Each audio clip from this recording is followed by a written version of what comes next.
Sir తర్వాత మాట ఆత్రత ఏంటి నాకు అర్థం కావట్లేదు. అసలు మీరు అడగదలుచుకున్నది సూటిగా అడగండి.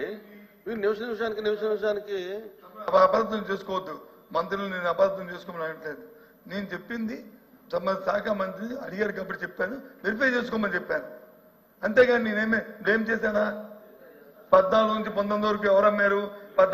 అంతకుముందు ఎవరు ఆత్మపరిశీలన చేసుకుంటే ఎవరు ఏ వ్యాపారాలు చేశామో, ఎవరు అందులో ఉన్నారో, ఎవరు ఏం చేశారో అవన్నీ తెలుసు. ఆ పుట్టుపూర్వతాలు ఇక్కడ మనం చెప్పుకోవడానికి ఇది కాదు, వేదిక కాదు. ఆ వేదిక మన రాష్ట్ర ప్రజలందరికీ తెలుసు, జిల్లా ప్రజలందరికీ తెలుసు, గ్రామంలో ప్రతి ఒక్కరికి తెలుసు. ఎందుకు ఇవన్నీ ఇక్కడ చెప్పుకోవద్దు, ఇవన్నీ ఆ డిస్కషన్ గెలవద్దు దయచేసి. అవి ఎందుకు ఆత్మహత్యలు చేసుకుని తెలుస్తాయి. అవన్నీ కాదు అధ్యక్ష. నేను సూటిగా నేను మంత్రి గారు నా సబ్మిషన్ ఏంటంటే మీరు చెప్పిన సమాధానంలో మీరు కొత్త బ్రాండ్లు పెట్టి వాళ్ళ నుంచి ప్యూరిస్ దగ్గర తీసుకొచ్చారా? ఆ బ్రాండ్లు ఏమైనా తగ్గించారా? ఆ బ్రాండ్లు ఏమైనా బ్యాన్ చేశారా? ఏంటి ఆ బ్రాండ్లు ఏమైనా బ్యాన్ చేశారా? లేదు. ఇంకా మీరు వచ్చి అది ఆదాయం పెరగడానికి మీరు చెప్పిన విషయమే ఆదాయం పెరగడానికి ఏది ఇవన్నీ కూడా చేశారు. అంతకుముందు చేశారు కాబట్టి ఈ సంవత్సరంలో మా సభ్యులు అడిగారు ఎన్ని కేసులు పెట్టారు, ఎన్ని కేసులు పెట్టారు, ఎంతమంది చేశారు, వాటిని తీసుకుని చర్యలు ఏంటి, ప్రభుత్వం చర్యలు చెప్పండి అధ్యక్ష, వింటాము, పర్వాలేదు. అందుకని మా నాయుడు గారు చెప్పినట్టు వచ్చి మాకు ఎవరికి హక్కు లేదంటే అదే కదా అధ్యక్ష, హక్కు లేదంటే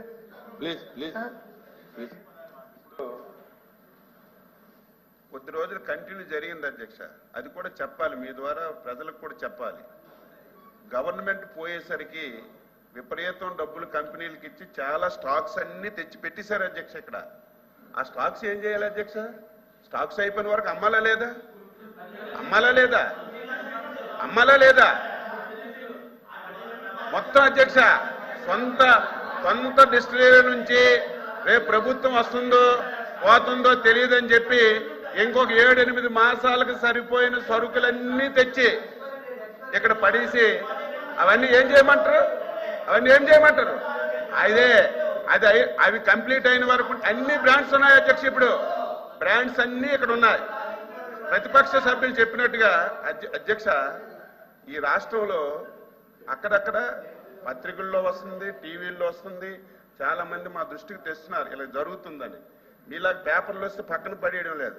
చిన్న అక్షరం పేపర్లో పలానా దగ్గర చిన్న ఏలం వేశారు, పలానా దగ్గర ఒక బాటిల్ అమ్మారు, మాకు దృష్టికి వస్తే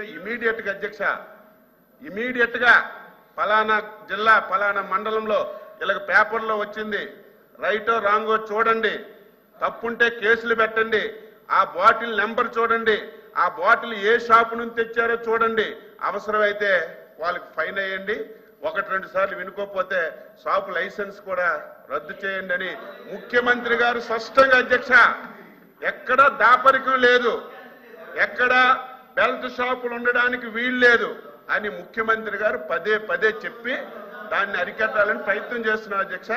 మీ దృష్టిలో కూడా ఎక్కడైనా ఉంటే సంబంధిత ఆఫీసులు చెప్పండి, వెరిఫై చేసి క్లోజ్ చేస్తాం.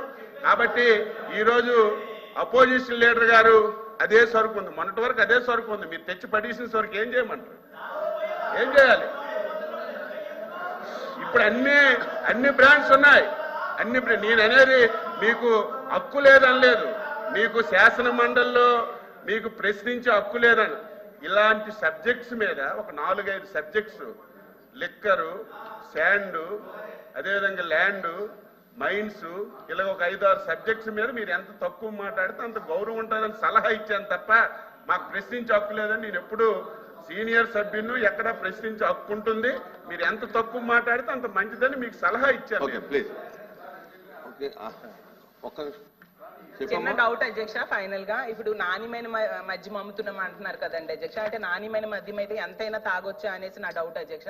ఇంకోటి ఏంటంటే నాణ్యమైన మద్యం అయినప్పుడు దాని మీద మద్యపానం ఆరోగ్యానికి హానికరం అలాంటివి ఎందుకు రాయడం, అది కూడా తీసేసి శుభ్రంగా అమ్మించేయొచ్చు కదండి అధ్యక్ష, అది నా డౌట్. కాబట్టి ప్రభుత్వం శాశ్వతంగా తొలగించడానికి ఏం చర్యలు తీసుకుందో కొంచెం చెప్పండి అధ్యక్ష.